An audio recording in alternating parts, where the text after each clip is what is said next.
Welcome to Prime Podcast. My guest today is Ananth Narayanan, founder and CEO at Mensa Brands. Ananth, welcome to the show. Thank you for having me. Absolutely. So Ananth, maybe we could spend just a couple of minutes tracing your background and starting off through your various journeys and how it ended up at Mensa. So I don't think I've had a usual path. I guess many people don't. But, I started off as a consultant. I worked at McKinsey and Company for about 15 years. I did mostly automotive and supply chain work across, the US. I lived in China for a few years and then finally China. I think then the startup journey started after McKinsey, where I joined Myntra as the CEO. This was right after Flipkart acquired Myntra, and I think Mukesh had gone on to work in the Flipkart platform. So Sachin and Binny were looking for someone to come run Myntra. And so I joined Myntra as the CEO in 2015. I was there for almost 4 years. That was sort of the initiation to the startup world. It's, as you guys know, it's a cool platform. And, the business almost, grew 4 or 5x and we got to almost profitability. But I think more interestingly, I think we did some very interesting, both a combination of interesting business model and commercial and technical work that made it an interesting browse platform as opposed to a search platform, which is what most e-commerce players are. And fashion is a browse category inherently. So, it was interesting to do that. After the sale to Walmart, I thought I would do something more entrepreneurial. So I actually, invested into a company called MedLife, which is an e-pharmacy business, and joined as the founder and CEO, and then a co-founder and CEO. And then I think that business, we sort of grew and scaled, went through good times, went through difficult times. We eventually sold to the number one player in the industry, which was PharmEasy. And that's gone well. PharmEasy sort of consolidated its market leadership and hopefully it will go public soon. About 12 months ago, then I started Mensa after the sale to PharmEasy. Mensa actually means constellation. We're trying to build a constellation of stars. Each of our brands is a star. So we want to build, the mission is really how do we build a global tech-led house of brands out of it? The idea was actually quite simple. It was basically saying brands are going to be built very differently the next 50 years than they were built the last 50 years because distribution is democratized and the way brands get built are done much more on social media and through conversations as opposed to the brand talking to the customer. So felt like both those were different and therefore we could do it differently. And we've sort of since then started off, we've had a good start. We focus on fashion, beauty and home brands. We have about 25 brands in our portfolio across these 3 segments. We sell not just in India, but in the US, in the Middle East, and in Europe. And it's an interesting mix where we have tried to productize every element of brand building, right? So if you're going to run 25 brands, you have to think product first, and you have to sort of think about pricing, visibility, brand analytics, supply chain, operations. So each of these, we sort of take every element of the P&L of a brand and say, how can we actually build product around it? And that allows us to sort of manage a portfolio more effectively and efficiently and really scale. And I think this, the goal 5 years from now is if we can have 10 household names that come out of here, that would be quite interesting. I mean, one factoid for people who are watching, there are less than 30 brands that are north of $100 million each in fashion, beauty, and home across a country the size of India with 1.35 billion people, right? So there's a huge and massive opportunity. And I think that's what we're trying to do. Well, I can't help commenting one thing on your background, starting with University of Madras, Michigan, McKinsey, Myntra, MedLife, and Mensa. Is there? There is a pattern to this, not conscious, but it looks like I can't avoid the M word. So, it's good. Well, I just couldn't have noticed that. But do you think that the motivation behind Mensa, right?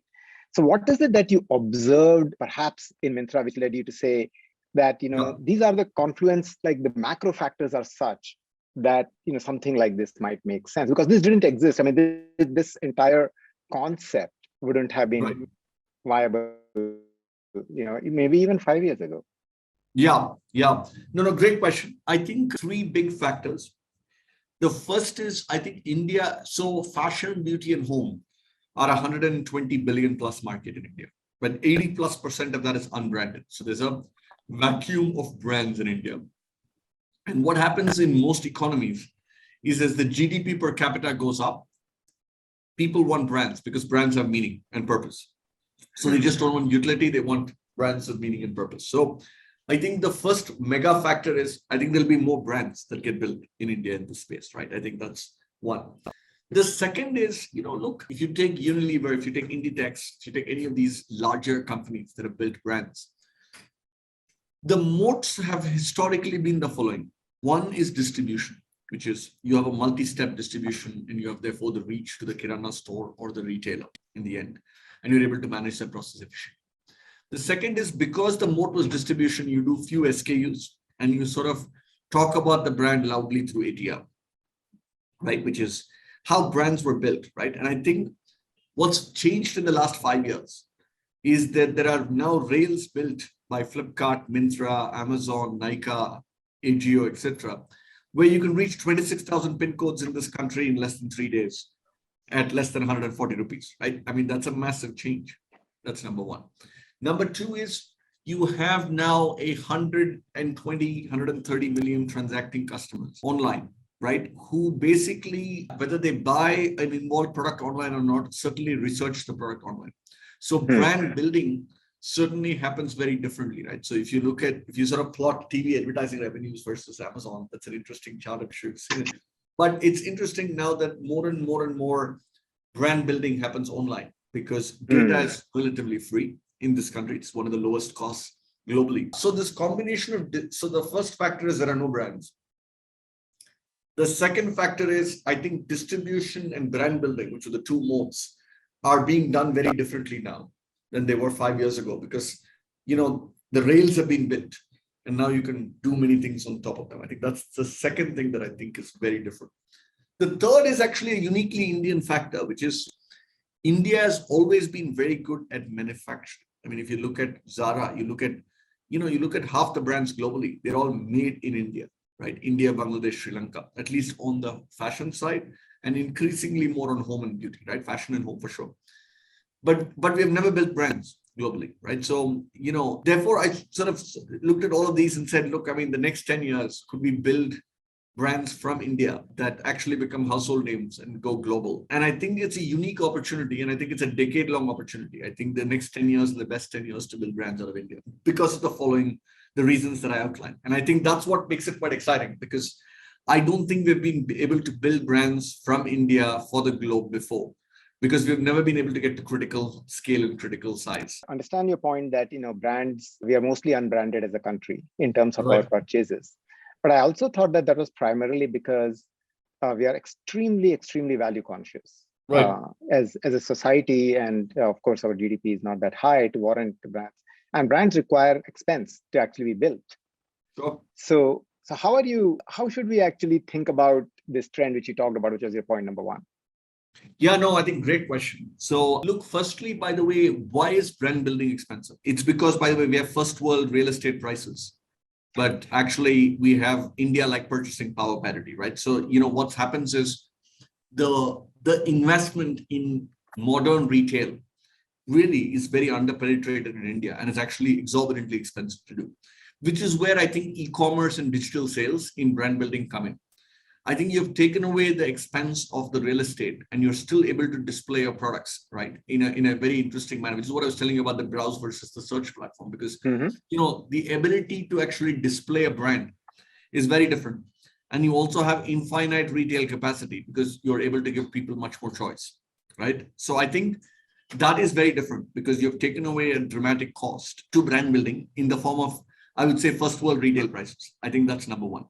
Number two is, I think since modern retail hasn't been built, it becomes progressively more expensive to build modern retail to display a brand as you go more and more from tier 1 cities into tier 2, into tier 3, into tier 4, right? Because, it's by definition, it's harder to build. However, the demand is coming from all of these places because now you have e-commerce access. And by the way, they have an equal need for brands, but they're actually not able to get to and see a physical brand representation. So I think one thing that's different even though we're a value conscious market, right? I think you can build value conscious brands, right? You have to make the economics of the value conscious brand work, in which case digital first channels become the right way to sort of do it, right? So I think that's one thing that's different. I think the second thing that's different is the average customer between 20 and 35 is starting to look for more meaning and purpose in brands than what I think happened earlier, right? I think the value consciousness to purpose and value is slowly but steadily happening as a new demographic of customers come and start to consume.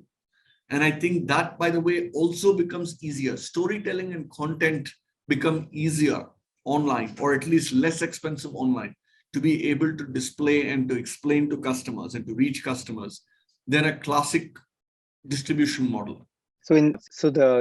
I can see that the brands will be still something which even a tier 2 or tier 3 customer would want, is what you're saying. And if you make it more cost effective Right. and in tune with the new medium, I guess we can build brands. So if I were starting a D2C brand today, Yeah. and let's say I'm starting something in clothing, and it's maybe it's traditional Indian clothing. Right. So what would be the value proposition which Mensa would have for me? I mean, because I might also say that putting it on Shopify, I already have these channels. Sure. So how does that work? Yeah, no, I think great question again. So look, I think the cost of starting a brand has come down dramatically. You need two people in a computer and a little bit of working capital to be able to start a brand. However, I think the cost and the degree of complexity of scaling a brand are very different. So what it takes to build a 20 crore brand is very different than what it takes to build a 200 crore brand, which is very different than what it takes to build a 1,000 crore brand, because I think they're all three very different stages. So why do founders come to Mensa? I think the first actually is expertise, which is we have a bunch of people who have grown and scaled brands. The largest brand in Myntra was a brand called Roadster, which is now north of 1,400 crores, right, in revenue, and continuing to grow and is very profitable. So they come for expertise. The second is actually, by the way, they come for talent. It's very hard as a small brand to be able to attract the kind of talent that you need, whether it's product and technology, whether it's operations, etc. Right? So you actually need talent. And the third, of course, is capital. I mean, the venture capital world covers 1% of the Indian ecosystem. I have, by the way, in the last, I would say 13, 14 months, I must have met 700 founders. Wow. Right? And so I think it's quite interesting because there's a whole set of founders that you don't normally meet. We have founders, I can give you examples. We have a founder of Pretty Crafts, Pratik, who lives in Indore and has built a fantastic business. We have Bashir, who lives in Calcutta and has built Estalon, which is a leather brand, into a 20, 30 crore brand. We have Pallavi, who lives in Pune and has built a sari brand, right? I mean, these are things that you don't see. And these are all 20, 30, 40 and bootstrapped and profitable. And the reason they come to you is, I think the third is capital, but it's the third reason. The first two are, how can Mensa help the brand become a household name? And I think that's the exciting part for a brand in my mind, right? I think most founders in India, especially. So in the US, by the way, there are many aggregator models, as you know. And I think the aggregator models are a lot more transactional. Mm-hmm. Because look, you're looking for an exit.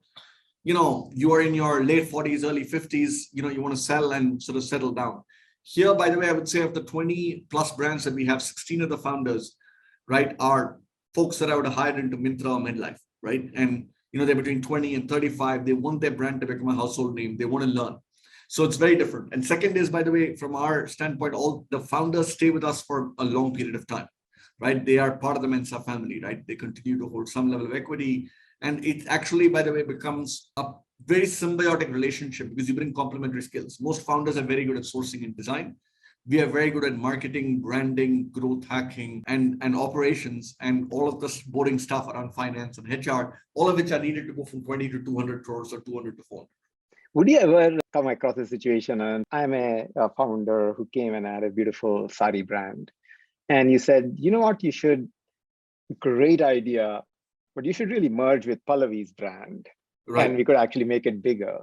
And does that kind of conversation occur? Because brands are as much labor of love as much as they are about money, right? Correct. No, so they haven't occurred yet. I think, so far what we've done is we've picked a brand in a category. So for example, what we do is we pick one in ethnic, and there could be a different sari brand and an ethnic wear brand, but we wouldn't have two brands at the same price point competing for the same thing, right? So far it hasn't happened because we've sort of top down said we don't want competing brands because you're trying to build brands, right?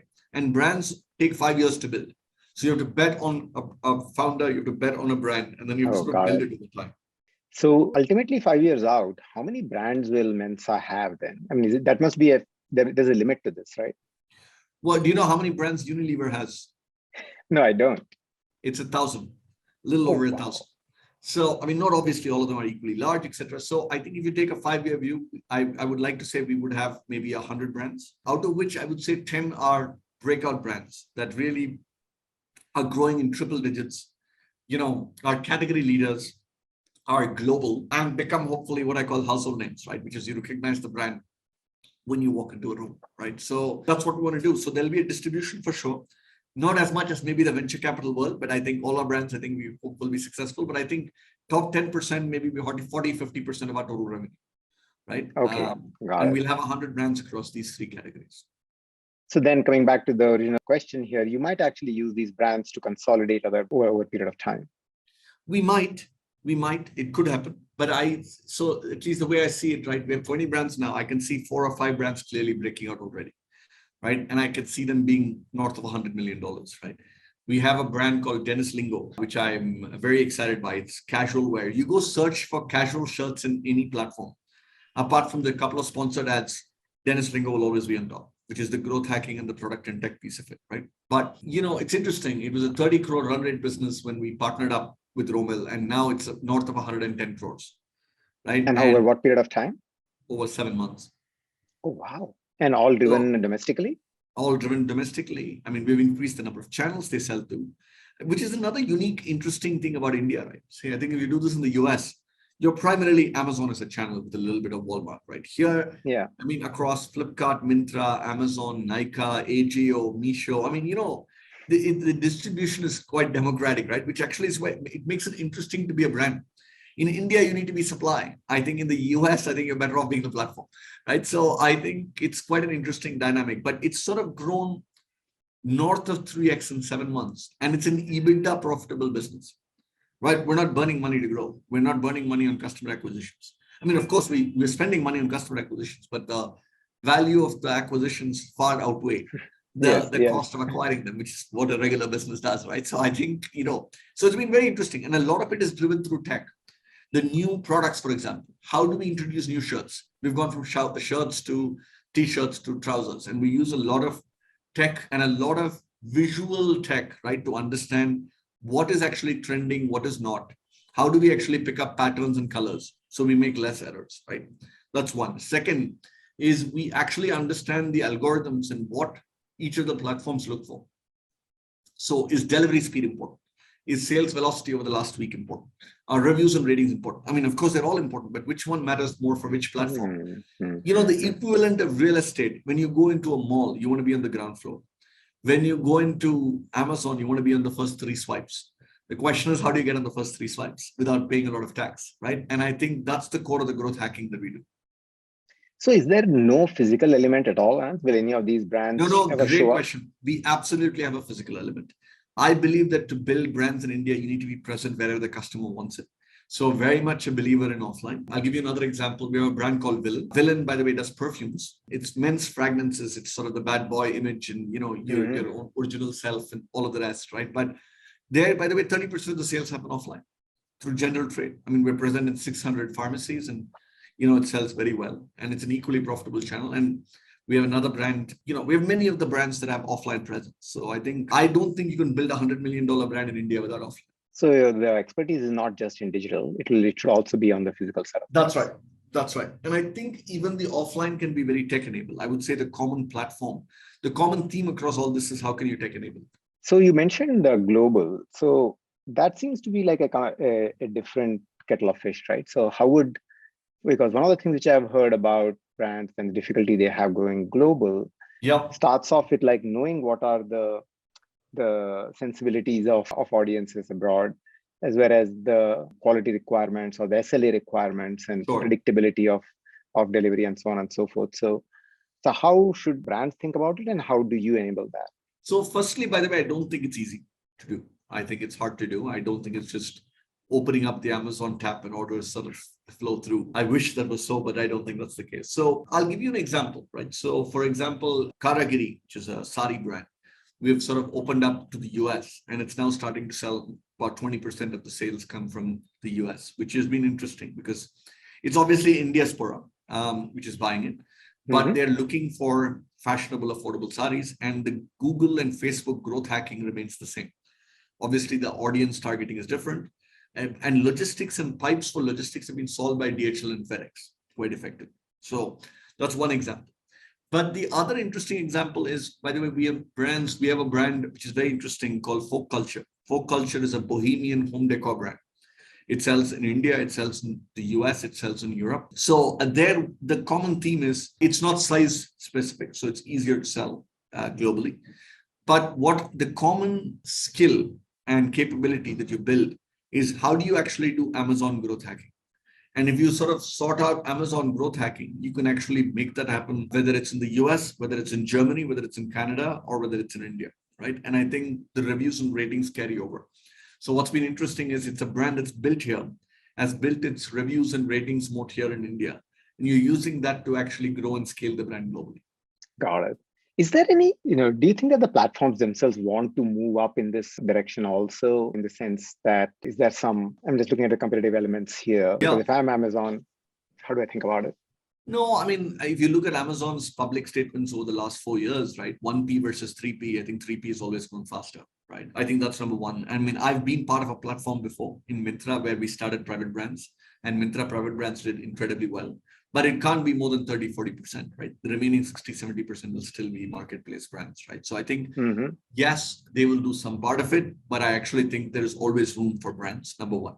Number two is I refer back a little bit to the earlier one, which is we're mostly an unbranded market. I think we're not fighting for share. I think all of us are converting unbranded to branded, which is the large market that we're really going after. Fair enough.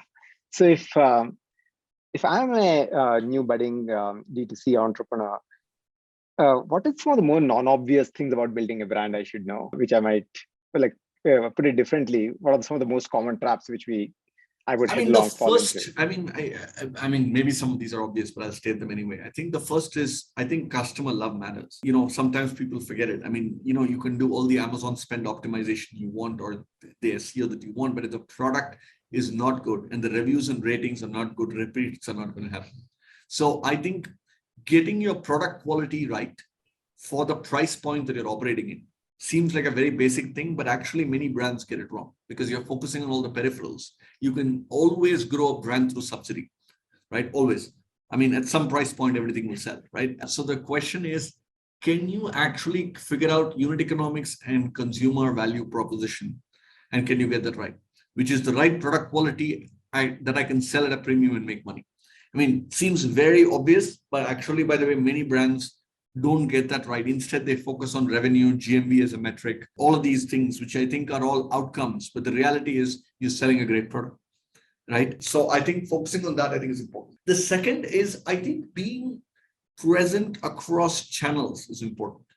And what I mean by that is, as a brand, as an independent brand, being platform neutral and being able to crack more than one channel early on is important. One of the things, as I told you, I've met 700 founders, right? One of the things was quite striking to me is most of them are very good at one thing. So for example, somebody has cracked Amazon spend optimization. Somebody has cracked how to work with Flipkart in the FBA model, right? So it's important to sort of go beyond the channel and make sure that you're able to crack more than one channel as you grow, because that leads to healthy growth, some control on your end outcomes, as opposed to the platforms having all of the control. And I think it's important to sort of establish that. I think that's the second thing that I think is important. I think the third is to have a healthy mix between D2C, offline, and platform. All three channels have very different dynamics. And I think all three bring different things to the table. I think the platform gives you your initial product market fit. It gives you growth momentum. It gives you reviews and ratings. It's the easiest, and I would say most economically profitable way to grow, but least defensible over time. I think offline is important because it makes your brand real, right? And D2C is important because you have a continuous consumer connect. So getting the balance right between those three as you scale in your first 18, 24 months is important. You do too much of one or too little of the other, they're all problematic. That's a great point, and I never thought about it that way. So is there a notion of PMF in the D2C world? I mean, we talk about product market fit in the tech world. Yeah. So How long does it take to do that? I think there is. And I think in my mind, it's a 2 to 3 year journey. I hadn't thought about it as PMF either. So it's a great question. So I think PMF in my mind is the ability to have unit economics with the right reviews and ratings, right? And the product quality. I think PMF for me is being able to be successful at more than one channel. And I think that's really important to be able to do it. Mm-hmm. And PMF is to be able to generate enough economic surplus for me to be able to invest in branding, right? I think all these three, I think take 2 years in my mind, minimum, right? You need to be through, I mean, if you're in fashion, of course, you need to go through a couple of spring summers and a couple of autumn winters, right? If you're in beauty, you need to, for example, do this not for 4 hero SKUs, but do it for 3 categories across 40, 50 SKUs.